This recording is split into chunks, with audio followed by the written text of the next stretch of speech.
ओम ज्ञानतिमिरान्धस्य ज्ञानञ्जनशलाकया चक्षुरुन्मीलितं तस्मै श्रीगुरुवे नमः। श्रीचैतन्यमनोभीष्टं स्थापितं येन भूतले स्वयं रूपकदा मह्यं ददाति स्वपदान्तिकं।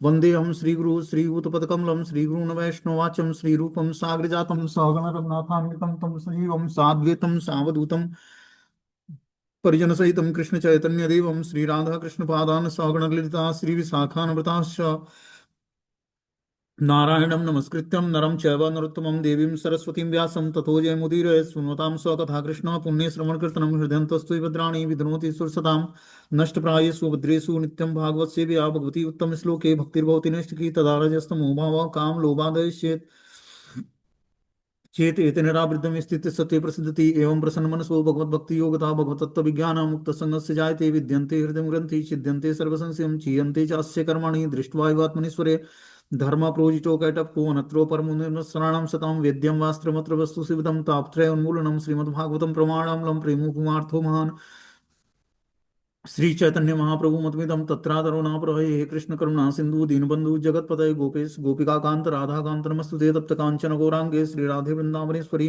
वृषभानुसुते देवी प्रणमामि हरिप्रिये वाञ्छाकल्पतरुभ्यश्च कृपा सिन्धुभ्यो वैष्णव पतितानां पावनेभ्यो वैष्णवेभ्यो नमः।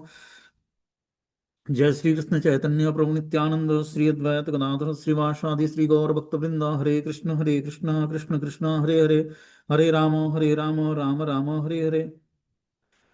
तो इसमें आज हम लोग को श्रीमद् भागवतम स्कंद संख्या 1 अध्याय संख्या 9 और श्लोक संख्या 25 नंबर पढ़ना है। टाइटल है भगवान कृष्ण की उपस्थिति में भीष्म देव का देह त्याग। भगवान कृष्ण उपस्थित होते हैं तब भीष्म देव अपना शरीर त्याग करते हैं। बहुत ही ऑस्पिशियस मृत्यु है ये, शुभ है। बोलते हैं युधिष्ठिर तदाकर्ण्यम शयानम सरपंजरे अपृच्छादि विधा धर्मा निष्णाम चानु शृण्वताम।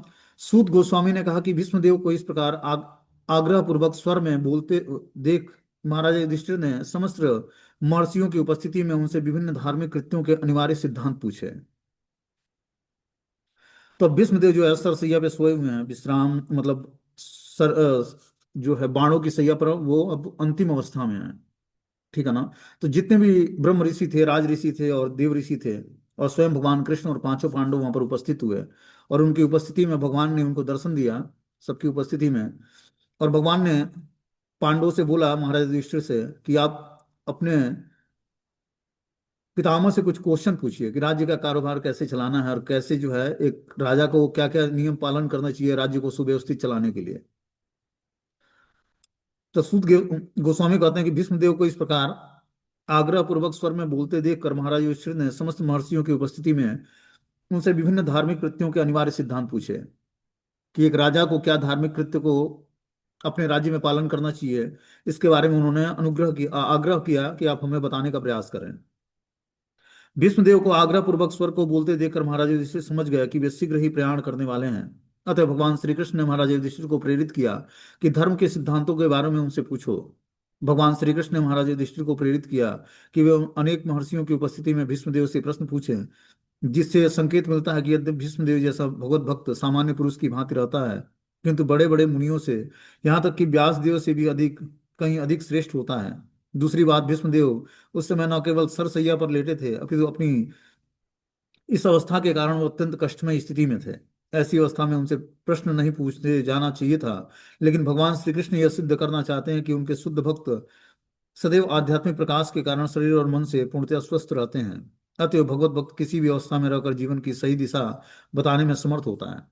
इस तरह से भगवान ने प्रेरित किया युधिष्ठिर महाराज को कि आप भीष्मदेव से क्वेश्चन पूछिए, अभी अंतिम अवस्था में है और इसके बाद ये शरीर त्यागने वाले हैं। तो एक राजा का क्या धार्मिक कृत्य होना चाहिए, इसके बारे में ये बेहतर बता सकते हैं। बोलते हैं पुरुषम स्वभाव वा विहित्यान यथा वर्णम यथाश्रमम वैराग्य आरोग्य पादिभ्यम मामना तो भय लक्षणान। महाराज युधिष्ठिर के पूछे जाने पर भीष्मदेव ने सर्वप्रथम व्यक्ति की योग्यता के अनुसार जातियों के वर्गीकरण तथा जीवन के आश्रमों का वर्णन किया। फिर उन्होंने क्रमबद्ध रूप से निवृत्ति और प्रवृत्ति नामक दो खंडों का वर्णन किया। तो बताया भीष्मदेव ने कि व्यक्ति को वर्ण और आश्रम के नियमों का किस तरह पालन करना चाहिए। चार वर्ण और चार आश्रम जो हैं, ब्रह्मचारी गृहस्थ वानप्रस्थ और सन्यासी, और चार आश्रम और चार वर्ण, ब्राह्मण क्षत्रिय वैश्य और शूद्र। तो चार वर्ण और चार आश्रमों में अपने को व्यवस्थित करके ही व्यक्ति जो है धीरे धीरे भगवान की आध्यात्मिक स्वरूप को जानने में वो मदद करते हैं और भव बंधन से छूटने में मदद करते हैं। जब व्यक्ति वर्ण और आश्रम के नियमों का पालन करता है अच्छे तरीके से, तब वो आध्यात्मिक जीवन में क्रमिक विकास करता है। और उन्होंने बोला कि प्रवृत्ति और निवृत्ति मार्ग, दो मार्ग हैं आध्यात्मिक रास्ते पर चलने के लिए। एक है प्रवृत्ति मार्ग, एक है निवृत्ति मार्ग। प्रवृत्ति मार्ग में सब कुछ स्वीकार करके हम भगवान की भक्ति में जुड़ते हैं, और निवृत्ति मार्ग में हम धीरे धीरे त्याग करके भगवान की भक्ति में जुड़ते हैं। ठीक है ना? तो सब रिस्पॉन्सिबिलिटियों से निवृत्त होकर जो मार्ग हम सेलेक्ट करते हैं वो आध्यात्मिक मार्ग, निवृत्ति मार्ग कहलाती है। और जो सब कुछ स्वीकार करते हुए, जैसे गृहस्थ आश्रम में बहुत का रिस्पॉन्सिबिलिटी होती है, तो ये प्रवृत्ति मार्ग है। और निवृत्ति मार्ग वो होता है जो वानप्रस्थी सन्यासी या ब्रह्मचारी लोग जीते हैं। और निवृत्ति मार्ग होता है कि सब कुछ त्याग करके वो भगवान या गुरु की शरण ग्रहण करते हैं, उस हिसाब से जीवन ऑपरेट करते हैं। तो इस तरह से जो है भीष्मदेव ने युधिष्ठिर महाराज को बताया कि वर्णाश्रम धर्म के पालन के साथ साथ क्रमबद्ध रूप से निवृत्ति और प्रवृत्ति मार्ग के दो खंडों का वर्णन किया। अब आगे बताने कि दान धर्मा या राजधर्मान, मोक्ष धर्मान विभागस, स्त्री धर्मान भगवत वर्धमान, समासाभ्यम सयोग्यतः। तब उन्होंने दान कर्मों, राजा के राज्य विषयक कार्यकलापों तथा मोक्ष कर्मों के खंडवार व्याख्या की। फिर उन्होंने स्त्री तथा भक्तों के कर्तव्यों का संक्षेप में विशद रूप से वर्णन किया।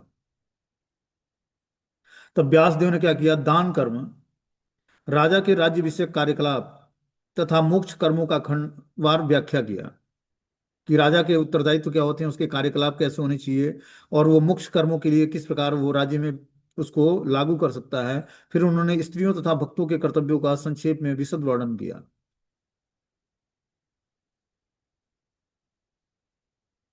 तत्पश्चात उन्होंने इतिहास से उदाहरण देते हुए विभिन्न आश्रमों तथा जीवन की अवस्थाओं के वृत्तिपरक कार्यों का वर्णन किया, क्योंकि वे उस सत्य से भलीभांति परिचित थे। तो भीष्मदेव देखो, उन्होंने राजा का पोस्ट नहीं स्वीकार किया, लेकिन पूरा हस्तिनापुर का राज्य कारोबार जो है इन्हीं के हाथ में था। ये जिस तरह बोलते उसी तरह जो है दुर्योधन उसको हैंडल करता। वैसे तो दुर्योधन दुर्योधन कहना मानता नहीं था, लेकिन उसके बाद भी जो है भीष्मदेव का राज्य में बहुत अच्छे एक प्रशासक थे, नॉलेजेबल थे वो, कि राज्य को ऑपरेट कैसे करना है। इसीलिए युधि और वरिष्ठ थे, सबसे वयोवृद्ध पितामह थे। तो जीवन की अनुभूतियां बहुत थी इनको, इसलिए भगवान श्री कृष्ण ने युधिष्ठिर महाराज को बोला कि आप इनसे क्वेश्चन पूछिए कि राज्य का कारोबार कैसे चलाना है, जिससे हर व्यक्ति भगवान की भक्ति में जुड़ सके और पाप कर्मों से निवृत्त हो सके। इसलिए ये क्वेश्चन पूछ रहे हैं। तो इस प्रकार उन्होंने इतिहास से उदाहरण देते हुए विभिन्न आश्रमों तथा जीवन की अवस्थाओं के वृत्तिपरक कार्यों का वर्णन किया कि किस तरह से व्यक्ति को आश्रमों के नियमों का पालन करना चाहिए, कि किस तरह उसको ब्रह्मचारी नियमों का, किस तरह गृहस्थ, किस तरह ब्रह्म वानप्रस्थ और किस तरह संन्यास, चारों आश्रम के क्या नियम हैं, और जीवन की अवस्थाओं में वृत्तिपरक कार्य क्या है। हर अवस्था में अलग अलग वृत्तिपरक कर्तव्य होते हैं। जैसे 25 वर्ष तक व्यक्ति बैचलर होता है, तो पढ़ाई लिखाई करता है और जो है अपना प्रिपरेशन करता है जॉब के लिए, और जो है अपना एक बैचलर लाइफ जीता है। उसका आध्यात्मिक जीवन शुरू होता है जब वो गुरु के निर्देश में भगवान की भक्ति को स्वीकार करता है, तब वो ब्रह्मचारी कहलाता है। नहीं तो बैचलर कहलाएगा कि मैरिज नहीं किया इसने। ब्रह्मचारी वो होता है जो गुरु के निर्देश में अपना जीवन जीने का प्रयास करता है। उसके बाद ब्रह्मचारी चाहे तो गृहस्थ आश्रम स्वीकार कर सकता है गुरु के निर्देश में, या फिर वो अपने ब्रह्मचर्य जीवन को कंटिन्यू कर सकता है और आगे जाकर वानप्रस्थ स्वीकार करके संन्यास ग्रहण कर सकता है। और नहीं तो गृहस्थ आश्रम में जाकर 25 वर्ष तक, मतलब 25 से 50 वर्ष तक गृहस्थ आश्रम में रहकर और गृहस्थ आश्रम में रिस्पॉन्सिबिलिटी को कैरी करते हुए अपने भोग वासनाओं से मुक्त होकर, और अंत में 50 वर्ष के बाद वानप्रस्थ स्वीकार करना चाहिए। और वानप्रस्थ स्वीकार करके या तो पत्नी के साथ या अकेले वानप्रस्थ लेकर, और फिर भगवान के नाम रूप गुण लीलाओं के प्रचार में या फिर भजन में जुड़ना चाहिए। और जो कैपेबल और सक्षम हो तो उसको फिर संन्यास ग्रहण करना चाहिए। तो ये तो आश्रम की बात हुई, वर्ण की बात हुई, सॉरी आश्रम की बात हुई। अब इसी तरह उन्होंने वर्ण की बातें बताई कि ब्राह्मण क्षत्रिय वैश्य और शूद्र के कर्तव्य क्या क्या है। ब्राह्मण का कार्य पढ़ना पढ़ाना, दान देना दान लेना, यज्ञ करना और यज्ञ कराना। क्षत्रिय का कार्य प्रशासनिक कार्य करना, जैसे मिलिट्री है, पुलिस फोर्स है, ये इस तरह की जो सेवाएं करते हैं, या टैक्स कलेक्शन करना है, ये क्षत्रिय वर्गों का काम है। वैश्य का कार्य है कृषि गौरक्ष वाणिज्यम। तो जो वैश्य होता है उसको कृषि, एग्रीकल्चर, काउ प्रोडक्शन और वाणिज्यम मतलब व्यापार करना चाहिए। और जो शूद्र है उसको तीनों आश्रमों की सेवा करनी चाहिए, ब्रह्मचारी की, बान सॉरी ब्राह्मण की, शूद्र की, ब्राह्मण की, क्षत्रिय की और वैश्य की, तब वो शूद्र कहलाएगा। इस प्रकार उन्होंने वर्ण और आश्रम के नियमों को व्यवस्थित तरीके से बताया युधिष्ठिर महाराज को, और जीवन के अलग अलग अवस्थाओं में वृत्तिपरक कर्तव्य बताया कि आश्रमों के हिसाब से हर व्यक्ति का वृत्तिपरक कर्तव्य अलग अलग है। जैसे ब्रह्मचारी का कर्तव्य है कि वो गुरु के निर्देश में आश्रम में रहे और गुरु के निर्देश में अपने पूरी सेवाओं को ऑपरेट करे। गृहस्थ का कर्तव्य है कि वो अपने प्रॉपर एक शिक्षा गुरु के अंडर में रहकर और गृहस्थ धर्म का पालन करते हुए आध्यात्मिक जीवन को जीने का प्रयास करे गुरु के निर्देश में। वानप्रस्थी का कार्य है कि जैसे गृहस्थ का बताया हमने कि वो अपने वर्ण आश्रम के हिसाब से उसको धन भी कमाना पड़ता है, तो उसके दो धर्म होते हैं, एक शारीरिक धर्म एक आध्यात्मिक धर्म। तो दोनों धर्मों को पालन करना पड़ेगा गृहस्थ आश्रम में। शारीरिक धर्म में माता पिता की सेवा करना, बीवी बच्चों का पालन पोषण करना, धन कमाना, जॉब बिजनेस जो भी करना है, ये सब शारीरिक लेवल के धर्म है। आध्यात्मिक लेवल का धर्म उसका है कि वो भगवान की दिव्य सेवा में अपने पूरे परिवार के सदस्यों को जोड़े और खुद भी भगवान की दिव्य सेवा में एंगेज हो। ये उसका वृत्तिपरक कर्तव्य है वर्ण और आश्रम के हिसाब से गृहस्थ आश्रम में रहने वाले का। वानप्रस्थी को चाहिए कि वो दिव्य तपस्याएं करके और अपने जीवन को 24 घंटे भगवान की सेवा में डिवोट करे। और सन्यासी पूर्ण रूपेण डिटैच होकर मन वचन और कर्म से पूर्ण रूपेण भगवान को समर्पित हो जाए। तो इस प्रकार उन्होंने ये वृत्तिपरक कर्तव्य वर्ण आश्रम के अनुसार और अलग अलग जीवन की अवस्थाओं में वृत्तिपरक कार्यों का वर्णन किया। जब भीष्मदेव वृत्तिपरक कर्तव्यों का वर्णन कर रहे थे तभी सूर्य उत्तरी गोलार्ध की ओर चला गया।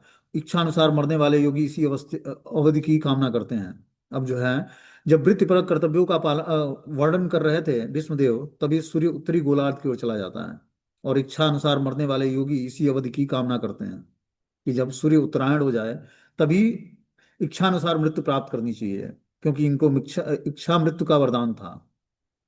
बोलते हैं सिद्ध योगी अपनी इच्छा अनुसार उपयुक्त समय में भौतिक शरीर त्याग करके इच्छित लोक को चला जाता है। और जो जो सिद्ध योगी है वो इच्छानुसार अपने शरीर का त्याग करके जैसी जैसे लोगों को जाना चाहेगा उस लोगों को जा सकता है वो। इच्छा मृत्यु का वरदान होने के कारण इनको यह सिद्धि प्राप्त थी। भगवत गीता में कहा गया कि स्वरूप सिद्ध आत्माएं हैं जिन्होंने परमेश्वर के हित को ही सब कुछ मान रखा है, सामान्य रूप से अग्निदेव के तेज के समय और जब सूर्य उत्तरायण होता है तभी अपना शरीर त्याग करते हैं और इस प्रकार दिव्य आकाश प्राप्त कर सकते हैं। वेदों में ऐसे काल को शरीर त्याग करने के लिए शुभ माना गया है और सिद्ध योगी इसका लाभ उठाते हैं। योग की सिद्धि का अर्थ है ऐसी श्रेष्ठ मानसिक अवस्था प्राप्त करना जिससे इच्छानुसार शरीर का त्याग किया जा सके। योगी किसी भी लोक में किसी भौतिक ज्ञान के बिना तुरंत ही पहुंच सकता है। योगी उच्च से उच्च लोकों में अल्प समय में ही पहुंच सकता है, लेकिन भौतिकतावादी के लिए ऐसा कर पाना असंभव है।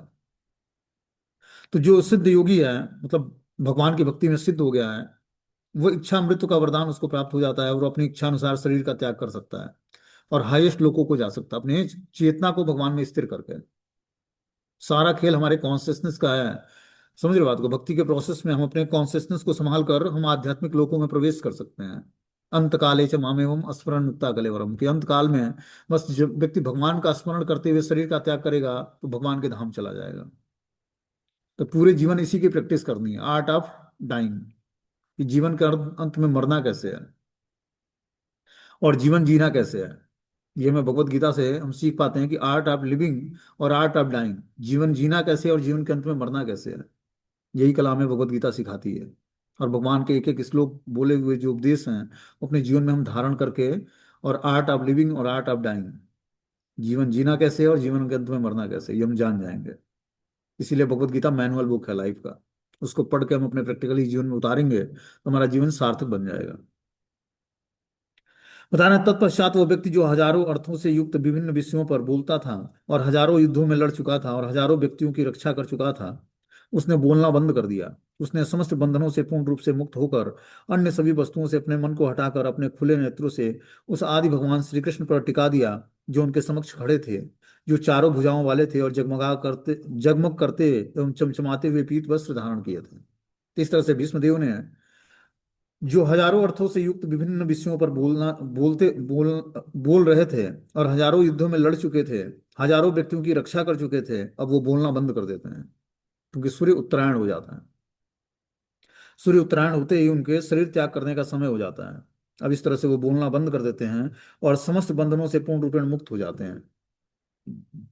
अन्य सभी वस्तुओं से अपने मन को हटाकर खुले नेत्रों से भगवान आदि पुरुष भगवान श्री कृष्ण पर टिका देते हैं अपने नजर को, जो उनके समक्ष ही चार भुजा धारण करके खड़े थे, और उनका पीत वस्त्र जो है जगमगा रहा था। बोलते हैं विशुद्ध धारण या हता शुभम तद दीक्ष एवासु गता युधश्रम निवृत्त सर्वेन्द्रिय वृत्ति विभ्रमम अस्तु वष्टा जन्यम विसृज्य जनार्दनम। शुद्ध ध्यान द्वारा भगवान श्री कृष्ण को देखते हुए वे तुरंत समस्त भौतिक अशुभ अवस्थाओं से और तीरों के घाव से होने वाले शारीरिक पीड़ाओं से मुक्त हो गए। इस प्रकार उनकी सारी इंद्रियों के कार्यकलाप रुक गए और उन्होंने शरीर को त्यागते हुए समस्त जीवों के नियंता की दिव्य भाव से स्तुति की। इस प्रकार भीष्मदेव शुद्ध ध्यान से भगवान श्री कृष्ण के तरफ दर्शन करने लगे। शुद्ध भाव मतलब अनन्यता के कारण, अनन्य भाव से। अनन्य भाव मतलब और कोई अब चिंतन में नहीं है। जब हम मंदिरों में दर्शन करने जाते हैं तो भगवान का अनन्य भाव से दर्शन करना चाहिए, कि अन्य कोई भाव ना हो, मात्र एक ही भाव कि हम भगवान का दर्शन कर रहे हैं और भगवान हमारा दर्शन कर रहे हैं। तो इस तरह से उन्होंने शुद्ध ध्यान द्वारा भगवान श्री कृष्ण को देखते हुए तुरंत समस्त भौतिक अशुभ अवस्थाओं से और तीरों के घाव से होने वाले शारीरिक पीड़ा से अपने को मुक्त कर लिया उन्होंने, क्योंकि वो सिद्ध योगी थे। सिद्ध योगी मतलब पूर्ण रूपेण आत्म साक्षात्कार किए हुए थे। ठीक है ना। सिद्ध योगी का मतलब है कि पूर्ण रूपेण आत्मा के स्तर पर अपने को स्थिर किया हुआ व्यक्ति ही पूर्ण योगी कहलाता है, जिसमें से भीष्मदेव एक महाजन थे। इस प्रकार उनकी सारी इंद्रियों के कार्यकलाप रुक गए और उन्होंने शरीर को त्यागते हुए समस्त जीवों के नियंता की दिव्य भाव से स्तुति की। क्या स्तुति की, इसको हम लोग सुनेंगे। श्री भीष्म उवाच इति मतिरूप कल्पिता वितृष्णा भगवती सात्वत पुंगवे विभुम स्वसुखमुपगते क्वचित् दिहर्तु प्रकृते मुपयुज्य यद भव प्रवाहम। भीष्मदेव ने कहा, अभी तक मैं जो सोचता, जो अनुभव करता था, जो चाहता था, वो विभिन्न विषयों और वृत्तियों के अधीन था। किंतु अब मुझे उस परम शक्तिमान भगवान श्री कृष्ण में अपनी मति को लगाने दो। वे सदैव आत्मतुष्ट रहने वाले हैं, किंतु कभी कभी भक्तों के नायक होने के कारण इस भौतिक जगत में अवतरित होकर दिव्य आनंद लाभ करते हैं। यद्यपि यह सारा भौतिक जगत उन्हीं के द्वारा सृजित है। क्या प्रार्थना करते हैं कि अभी तक जो मैंने सोचा, जो अनुभव किया, जो चाहता था, वह सब विभिन्न विषयों और वृत्तियों के अधीन था।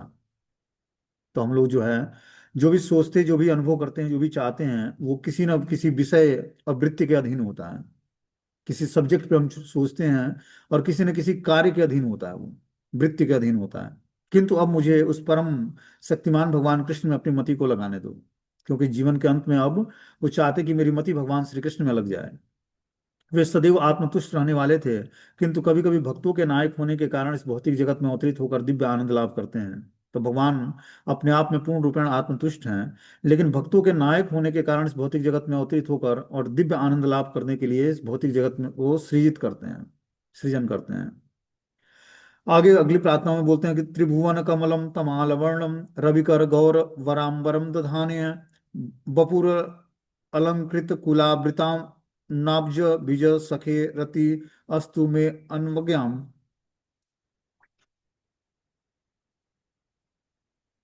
श्री कृष्ण अर्जुन के घनिष्ठ मित्र हैं। वे इस धरा पर अपने दिव्य शरीर सहित प्रकट हुए हैं, जो तमाल वृक्ष सदृश नीले रंग का है।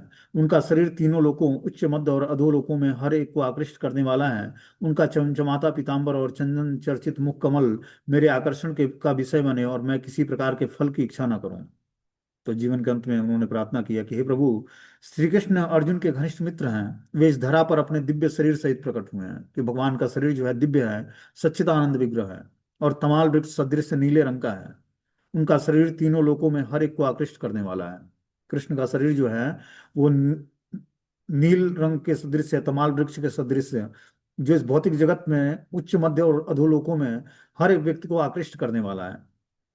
भगवान चमचमाता पीत वस्त्र धारण किए हैं और चंदन चंदन से चर्चित मुख कमल हैं, जो कि विष्णुदेव बता रहे कि मेरे आकर्षण का विषय बने, मैं किसी और फल की इच्छा ना करूं। अगले प्रार्थना में बता रहे कि युद्धि तुरंग जो विधूम विश्वकः कंच लुलित श्रम्य वार्य अलंकृता तास्ते मम निशित्य विभिद्यमानं त्वच्छि बिलस्य कवचे अस्तु कृष्ण आत्मः। युद्ध क्षेत्र में भगवान कृष्ण के लहलहाते केस घोड़ों की टापों से उठी धूल से धूसरित हो गए थे और श्रम के कारण उनका मुखमंडल पसीनों की बूंदों से भीग गया था। मेरे तीक्ष्ण बाणों से बने घावों से इस अलंकरणों की शोभा उन्हें अच्छी लग रही थी। मेरा मन उसी श्री कृष्ण के पास चले। क्या प्रार्थना करते हैं कि युद्ध भूमि में जब कुरुक्षेत्र का युद्ध हुआ तो मित्रतावश श्री कृष्ण अर्जुन के साथ रहे थे। तो भगवान कृष्ण के लहराते केस जो थे वो घोड़ों की टापों से उठी, उस कुरुक्षेत्र के युद्ध स्थल से जो धूल उठी थी घोड़ों के टापों से, उससे उनका बाल धूसरित हो गया था। और श्रम के कारण मतलब रथ हाँकने के कारण उनके मुख पर पसीनों की बूंद आ गई थी। मेरे तीक्ष्ण बाणों से बने घावों से इस अलंकरणों की शोभा और भी अच्छी लग रही थी। तो भीष्मदेव ने भगवान पर अनेकों बाण छोड़े सारथी को मारने के लिए। तो इससे उनके शरीर में जो घाव लगा था उससे और भी इन अलंकरणों की शोभा और बढ़ गई थी कि भगवान का घुघराला जो बाल था वो धूल दूसरी था, मुखमंडल पर पसीने की बूंद थी और शरीर में तीक्ष्ण बाणों से घाव लगा हुआ था। ये उनके शरीर की सुंदरता को और बढ़ा रहा था। और मेरा मन उसी श्री कृष्ण के पास चले। इस तरह से वो अपने मन को भगवान श्री कृष्ण में स्थिर करने का प्रयास कर रहे हैं। किस स्वरूप में? कि भगवान के केस जो है घुघराले हैं और उसमें घोड़ों की टापों से जो उठी धूल है उससे धूसरित है और मुखमंडल पर पसीने की बूंद है और शरीर पर तीक्ष्ण बाणों से बने घाव हैं। ऐसे भगवान स्वरूप के स्वरूप का वो ध्यान करना चाहते हैं। बोलते हैं सपदि सखी वचो निशम्य मध्य निज परयो बलयो रथ निवेश्यम स्थितवती पर सैनिक सैनिकायुरक्षम हृतावती पार्थ सखे रति मुमस्तु। अपने मित्र के आदेश का पालन करते हुए भगवान श्री कृष्ण कुरुक्षेत्र के युद्ध स्थल में अर्जुन तथा दुर्योधन के सैनिकों के बीच प्रविष्ट हो गए और वहां स्थित होकर उन्होंने अपनी कृपापूर्ण चितवन से विरोधी पक्ष की आयु क्षीण कर दी। ये सब शत्रु पर उनके दृष्टिपात करने मात्र से ही हो गया। मेरा मन उस श्री कृष्ण के में स्थिर हो जाए। तीसरा बता रहे हैं कि अपने मित्र अर्जुन का आदेश पालन करते हुए भगवान श्री कृष्ण ने अपने कुरुक्षेत्र के युद्ध स्थल में दोनों सेनाओं के मध्य में अपना क्या करते हैं, रथ खड़ा कर देते हैं। और वहां स्थित होकर उन्होंने अपने कृपापूर्ण चितवन से विरोधी मतलब दुर्योधन के पक्ष के सारे योद्धाओं की आयु क्षीण कर देते हैं भगवान अपने दृष्टि मात्र से। और यह सब शत्रु पर उनके दृष्टिपात करने मात्र से ही हो गया। मेरा मन उसी भगवान श्री कृष्ण में स्थिर हो जाए। अगली प्रार्थनाओं में भीष्मदेव बोलते हैं कि व्योहृत कृतनाम मुख निरीक्षम स्वजन वधाग्नि मुखस्य दोष बुद्ध्या कुमति महत आत्मविद्या यः चरण रति परमस्य तस्य में अस्तु। जब युद्ध क्षेत्र में अर्जुन अपने समक्ष सैनिकों तथा सेनापतियों को देखकर अज्ञान से कलुषित हो रहा लग रहा था तो भगवान ने उसके अज्ञान को दिव्य ज्ञान प्रदान करके समूल नष्ट कर दिया। उसके चरण कमल सदैव मेरे आकर्षण के लक्ष्य बने रहे। तो इस तरह से भीष्मदेव बोलते हैं कि जब युद्ध क्षेत्र में अर्जुन अपने समक्ष सैनिकों तथा सेनापतियों को देखकर अज्ञान से कलुषित हो रहा था क्योंकि उसके अंदर हृदय में मोह जागृत हो गया, भगवान ने उसे अज्ञान को दिव्य ज्ञान प्रदान करके उसके अज्ञान को नष्ट कर दिया। ऐसे भगवान के चरण कमलों में मेरा सदैव आकर्षण का लक्ष्य बना रहा है। अगली प्रार्थना में बोलते हैं कि स्वनिगम मपहाय मत प्रतिज्ञा मृतम अधिकर्तु वपुलुप्त्या रथस्य धृतरथ चरणो अभ्य याच्य लुदम हरिरिव हंतु मिभम गतो तरीयम। मेरी इच्छा को पूरा करते हुए तथा अपनी प्रतिज्ञा तोड़कर वे रथ से नीचे उतर आए, उनका पहिया उठा लिया और तेजी से मेरी ओर दौड़े, जिस प्रकार कोई सिंह किसी हाथी को मारने के लिए दौड़ पड़ता है। इसमें उनका उत्तरी वस्त्र रास्ते में ही गिर जाता है। तो भगवान ने कुरुक्षेत्र युद्ध स्थल में प्रतिज्ञा किया था कि मैं अस्त्र नहीं उठाऊंगा। और यहां बता रहे हैं कि मेरी इच्छा को पूरी करने के लिए अपनी प्रतिज्ञा तोड़कर वे रथ के से नीचे उतर आए। भीष्मदेव की प्रतिज्ञा थी कि मैं युद्ध में कृष्ण को मजबूर कर दूंगा अस्त्र उठाने के लिए। तो भीष्मदेव की प्रतिज्ञा को रखने के लिए भगवान ने अपनी प्रतिज्ञा तोड़ दी और भगवान ने बोला था कि मैं युद्ध स्थल में अस्त्र नहीं उठाऊंगा। लेकिन भीष्मदेव ने उनको मजबूर कर दिया और भगवान अपने भक्त के बातों को रखने के लिए अस्त्र उठाया, रथ का पहिया उठाकर, और जो है उनकी तरफ दौड़ते हैं। बोलते हैं तेजी से मेरी ओर दौड़ते हुए जिस तरह सिंह किसी हाथी को मारने के लिए दौड़ता है उस तरह भगवान भीष्मदेव पर टूट पड़े। और इस प्रकार बता रहे हैं कि उनके उत्तरी वस्त्र जो है रास्ते में ही गिर गए। जो भगवान के उत्तरी वस्त्र थे कंधे पर, वो रास्ते में ही गिर जाता है।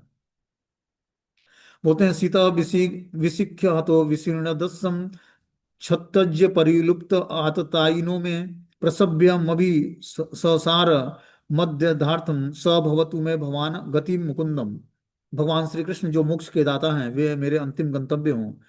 युद्ध क्षेत्र में उन्होंने मेरे ऊपर आक्रमण किया, मानो वो मेरे पहने बाणों से बने घावों के कारण क्रुद्ध हो गए हैं। उनका कवच छितरा गया था और उनका शरीर खून से सन गया था। तो बता रहे कि भगवान श्री कृष्ण जो है मोक्ष दाता है, इसलिए उनका नाम मुकुंद है। वही मेरे अंतिम गंतव्य हूँ। हम सबके गंतव्य भगवान श्री कृष्ण हो, जो मोक्ष के दाता है। युद्ध क्षेत्र में उन्होंने मेरे ऊपर आक्रमण किया, मानो वो मेरे पहने बाणों से बने घावों के कारण क्रुद्ध हो गए हैं। कि भीष्मदेव ने बहुत सारे बाण जो है भगवान के शरीर पर मारे थे, भगवान को क्रोध दिलाने के लिए। उनका कवच छितर गया था और उनका शरीर खून से सन गया था। इतने बाण भीष्मदेव ने मारे थे भगवान को कि भगवान के शरीर पर खून निकल रहा था, और भगवान वीर रस का आस्वादन कर रहे थे उनके साथ। बोलते हैं, विजय रथ कुटुंब आत त्रोत्ते धृत्य हयम रसमणि जग श्रिय क्षणियो भगवती रति अस्तु मे मूर्छो यमिहिम निरीक्ष हता गताम स्वरूपम। मृत्यु के अवसर पर मेरा चरम आकर्षण भगवान श्री कृष्ण के प्रति हो। मैं अपना ध्यान अर्जुन के उस सारथी पर एकाग्र करता हूँ, जो अपने दाहिने हाथ में चाबुक लिए थे और बाएं हाथ में लगाम की रस्सी थामे और सभी प्रकार से अर्जुन के रथ की रक्षा करने के प्रति अत्यंत सावधान थे। जिन लोगों ने कुरुक्षेत्र के युद्धस्थल में उनका दर्शन किया, उन समूह ने मृत्यु के बाद अपना मूल स्वरूप प्राप्त कर लिया। तो इस तरह से भगवान बता रहे हैं कि मृत्यु के अवसर पर मेरा चरम आकर्षण भगवान श्री कृष्ण के प्रति हो, क्योंकि मैं अपना ध्यान अर्जुन के उस सारथी पर एकाग्र करता हूँ, जो अपने दाहिने हाथ में चाबुक लिए हैं और बाएं हाथ में लगाम की रस्सी थामे हैं। मतलब वो सारथी बने पड़े हैं, सभी प्रकार से अर्जुन की रक्षा करते हैं, उनके प्रति सावधान हैं। जिन लोगों ने कुरुक्षेत्र स्थल में उनका दर्शन किया, उन सबों को मृत्यु के बाद अपना मूल स्वरूप प्राप्त हो गया। तो ये कुरुक्षेत्र युद्ध स्थल में जिसने भी भगवान का दर्शन करते हुए मृत्यु को प्राप्त किया, सब अपने मूल स्वरूप में स्थिर हो गए। आगे बता रहे कि मेरा मन उस भगवान श्री कृष्ण में एकाग्र हो, जिनकी चाल तथा प्रेम भरी मुस्कान से ब्रज धाम की रमणियों को आकृष्ट कर लिया। भगवान के अंतर्ध्यान हो जाने पर गोपियों ने भगवान की लाक्षणिक गतियों का अनुसरण किया। तो इस तरह से अगली प्रार्थना में बोलते हैं कि श्री कृष्ण में मेरा मन एकाग्र हो, जिनकी चाल और प्रेम भरी मुस्कान ब्रज धाम की रमणियों को आकृष्ट कर रहा है। तो भगवान की मंद मुस्कान और उनकी जो चाल थी, वो ब्रज रमणियों को आकृष्ट करने वाला था। भगवान के अंतर्ध्यान हो जाने पर गोपियों ने भगवान की लाक्षणिक गतिविधियों का अनुकरण किया। किस तरह से जब भगवान अंतर्ध्यान हो जाते हैं वहां से लीलाओं से, तो गोपियां क्या करती हैं, भगवान की लीलाओं का अनुकरण करती हैं। महाराजा युधिष्ठिर द्वारा संपन्न राजसूय यज्ञ में विश्व के सारे महापुरुषों, राजाओं और विद्वानों की एक महान सभा हुई थी, और उस सभा में सबों ने श्री कृष्ण की पूजा परम पूज्य भगवान के रूप में की थी। यह सब मेरी आंखों के सामने हुआ। मैंने इस घटना को याद रखा, जिससे मेरा मन उस भगवान में लगा रहे। तो भीष्मदेव बोलते हैं कि जब महाराज युधिष्ठिर राजा बने तो राजसूय यज्ञ संपन्न किया, और महापुरुषों और राजाओं और विद्वानों की सभा में कृष्ण को ही अग्र पूजा के लिए बैठाया गया। और ये सब भीष्मदेव बता रहे हैं कि मेरी आंखों के सामने हुआ। इस घटना को मैं याद करता हूँ, जिससे मेरा मन भगवान में लगा रहे। अगले प्रार्थना में बोलते हैं कि अब मैं पूर्ण एकाग्रता से एक ईश्वर श्री कृष्ण का ध्यान कर सकता हूँ, जो इस समय मेरे सामने उपस्थित हैं, क्योंकि अब मैं प्रत्येक के हृदय में, यहाँ तक कि मनोधर्मियों के हृदय में भी रहने वाले उनके प्रति द्वैत भाव की स्थिति को पार कर चुका हूँ। वे सबों के हृदय में रहते हैं, भले ही सूर्य को भिन्न भिन्न प्रकार से अनुभव किया जाए, किंतु सूर्य तो एक ही होता है। तो बता रहे हैं कि मैं पूर्ण एकाग्रता से उस भगवान श्री कृष्ण में अपना ध्यान को एकाग्र करता हूँ, जो इस समय मेरे पास उपस्थित है। अब मैं प्रत्येक के हृदय में, यहाँ तक कि मनोधर्मियों के हृदय में रहने वाले उसके प्रति द्वैत भाव की स्थिति को पार कर चुका हूँ। कि अपने मैं, जो हमारे अंदर द्वैत भाव थी, वो उस स्थिति को मैं पार कर चुका हूँ, और मेरा, वे सबों के हृदय में रहते हैं भगवान। भले ही उस सूर्य को भिन्न भिन्न प्रकार से अनुभव किया करे, लेकिन सूर्य तो एक ही होता है। तो भगवान को अलग अलग व्यक्ति अलग अलग भावनाओं से देखता है, लेकिन भगवान में कोई अंतर नहीं होता है। जिसकी दृष्टि जैसी होती है, उसी तरह भगवान को रियलाइज करता है। विष्णुदेव बता रहे हैं, मैं अपने मनोधार्मिक हृदय की द्वैतता भावना से पार कर चुका हूँ, और मेरा हृदय, मेरा मन जो है भगवान के चरण कमलों में एकाग्र हो, क्योंकि वही एकाग्रता की वस्तु हैं, और वो मेरे सामने इस समय खड़े हैं। अब आगे सूत उवाच कृष्णम एव भगवती मनो वाग्य दृष्टि वृत्ति भी आत्मा अन्यात्म मावेश्यम सो अनंतम श्वास उपारमत। सूत गोस्वामी ने कहा, इस प्रकार भीष्मदेव ने मन, वाणी और दृष्टि तथा कार्यों से अपने आप को परमात्मा तथा पूर्ण पुरुषोत्तम भगवान श्री कृष्ण में लीन कर लिया और शांत हो गए। उनकी श्वास रुक गई। तो इस प्रकार भीष्मदेव अपने मन, वाणी और दृष्टि को और कार्यों को भगवान श्री कृष्ण के चरण कमलों में लीन कर लेते हैं, और इस प्रकार उनका श्वास रुक जाता है। यह जानकर कि विष्णुदेव अनंत परम पूर्ण में लीन हो गए हैं, वहां पर उपस्थित सारे लोग उसी तरह मौन हो गए जिस तरह दिन समाप्त होने पर पक्षी मौन हो जाता है। तो सभी लोग जब देखे कि भीष्मदेव अब परम पूर्ण में लीन हो गए, मतलब भगवान के चरण कमलों में अपनी मति को बिल्कुल ही विलीन कर लिए हैं, और वहां पर सभी उपस्थित लोग, सारे लोग मौन हो जाते हैं, क्योंकि सारे ब्रह्म ऋषि, देव ऋषि और राज ऋषि उपस्थित थे। तत्पश्चात मनुष्यों और देवताओं ने सम्मान में नगाड़े बजाए, और निष्ठावान राजाओं ने सम्मान तथा आदर प्रदर्शित किया, और आकाश से पुष्पों की वर्षा होने लगी। ऐसी दिव्य मृत्यु थी कि सारे देवता और मनुष्य जो है स्वागत करते हैं ऐसी मृत्यु की, क्योंकि स्वयं भगवान कृष्ण के सामने उन्होंने शरीर त्याग किया। नगाड़े बजने लगे, निष्ठावान राजाओं ने सम्मान और आदर प्रस्तुत किया, और आकाश से पुष्पों की वर्षा होने लगी। हे भृंगवंशी शौनक ऋषि, भीष्मदेव के मृतदेह का दाह संस्कार संपन्न करने के बाद महाराज युधिष्ठिर क्षण भर के लिए शोकाभिभूत हो गए कि भीष्मदेव के शरीर का दाह संस्कार महाराज युधिष्ठिर ने करा।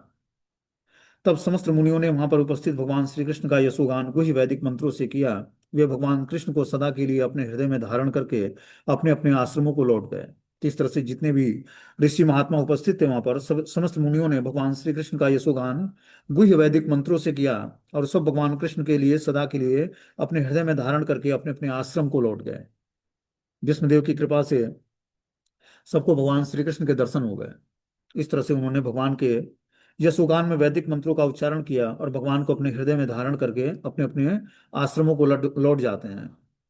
तत्तो युधिष्ठिरो गत्वा सह कृष्णो गजाह्यम पितरम स्वांतयामासं गांधारवी च तपस्विनीं। तत्पश्चात महाराज युधिष्ठिर भगवान श्री कृष्ण के साथ तुरंत ही अपनी राजधानी हस्तिनापुर गए। वहां पर अपने ताऊ धृतराष्ट्र और अपनी ताई तपस्विनी गांधारी को ढाढ़स बंधाया। इस प्रकार महाराज युधिष्ठिर भगवान श्री कृष्ण के साथ अब हस्तिनापुर लौट जाते हैं, और धृतराष्ट्र और गांधारी को ढाढ़स बताते हैं, मतलब हिम्मत बताते हैं अपनी बातों से। बोलते हैं, पित्रा चानुमतो राजा वासुदेवानुमोदितम चकारम राज्य धर्मेणम पितृपेत प्रेताम हम विभुम। तत्पश्चात परम धर्मात्मा राजा में महाराज युधिष्ठिर ने अपने ताऊ तथा प्रतिपादित तथा श्री कृष्ण द्वारा अनुमोदित राज नियमों के सिद्धांत अनुसार साम्राज्य का संचालन किया। इस प्रकार महाराज युधिष्ठिर अब क्या करते हैं, अपने ताऊ द्वारा प्रतिपादित, मतलब जो धृतराष्ट्र द्वारा जो उनको राज्य हैंडओवर किया गया था, श्री कृष्ण द्वारा अनुमोदित राज नियमों के सिद्धांतों के अनुसार युधिष्ठिर महाराज अपने साम्राज्य का संचालन शुरू करते हैं। ठीक है। इस प्रकार भीष्मदेव भगवान के सामने शरीर त्याग करते हैं और भगवत धाम की प्राप्ति करते हैं। अब यह अध्याय समाप्त हो जाता है। यहाँ पर अगले अध्याय में द्वारका के लिए भगवान कृष्ण का प्रस्थान। अब भगवान कृष्ण जो है